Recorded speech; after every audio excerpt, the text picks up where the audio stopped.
Le péché n'est jamais simplement considéré comme étant quelque chose d'abstrait.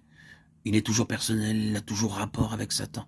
Toute la question se résume à ceci: est-ce que Satan gagne du terrain? Nous prenons trop souvent ces choses à la légère, nous pensons à des défauts, nous parlons de faiblesse et d'imperfection. Nous nous sentons offensés, nous sortons de nos gonds, nous manquons d'amour, nous nous laissons peut-être emporter, et nous disons alors que c'est là notre faiblesse, notre défaut, notre imperfection, notre erreur. Eh bien, il se peut qu'il en soit ainsi, mais Dieu dit toujours, c'est un terrain pour Satan. Voilà ce qui rend cette chose si odieuse et d'autant plus mauvaise. Voyez-vous, Satan essaie toujours d'agir sur nos faiblesses et favoriser un tel terrain, puis ensuite, pour ensuite s'en emparer et l'utiliser à la fois comme terrain d'accusation contre nous, afin de nous ramener dans l'esclavage duquel nous sommes rachetés, et comme motif d'accusation à l'égard de Dieu. Rappelez-vous toujours que cette chose personnelle est l'essence de l'iniquité, qu'elle constitue le péché. Dieu ne considère pas le péché comme étant à part de la personne de Satan. C'est toujours ce dernier qu'il a en vue. Et il voudrait nous dire, eh bien, n'oubliez jamais que faillir n'est pas seulement une chose en elle-même, mais que c'est un très bon terrain pour Satan.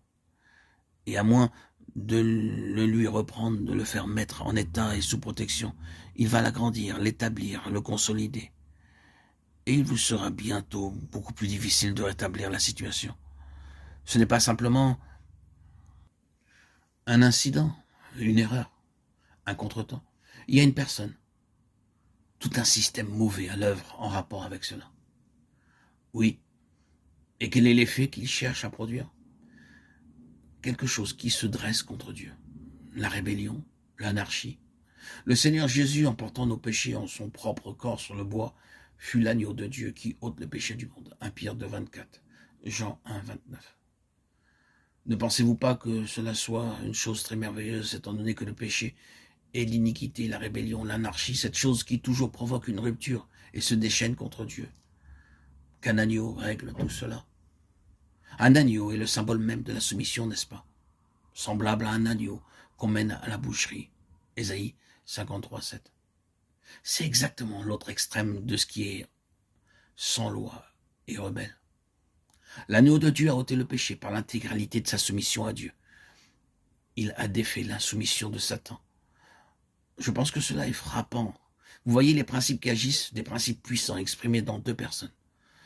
Le principe de l'anarchie en Satan, le principe de la soumission en Christ. Ces deux principes se livrent un combat à mort, et c'est l'agneau qui est vainqueur. Est-ce que cela ne valorise pas l'œuvre de la croix, l'effet de la croix? Reconnaissez-vous la raison de la croix et pourquoi la croix en vous et en moi? Que devons-nous hériter de la croix? Que signifie-t-elle comme principe permanent d'activité en nous? Si la croix agit réellement en nous, nous serons toujours davantage soumis à Dieu, n'offrant pas de résistance, mais l'acquiescement dans l'esprit de l'agneau. Quel conflit cela fut! C'était le conflit entre deux natures. Le conflit entre le péché, dans le sens particulier de la rébellion et de l'anarchie, d'une part, et l'esprit de « Voici, je viens pour faire, ô Dieu, ta volonté. Tu m'as formé un corps. » Hébreux 10, 1, 5. D'autre part, et par ce corps sur le bois, il a traité cette autre chose, l'iniquité de cet univers personnifié en Satan. Maintenant a lieu le jugement de ce monde. Maintenant le prince de ce monde sera jeté dehors. 1 Jean 12, 31. Nous éprouvons notre impuissance en cherchant à saisir cette question de la croix. Ce fut une chose tellement immense qui se produisit alors.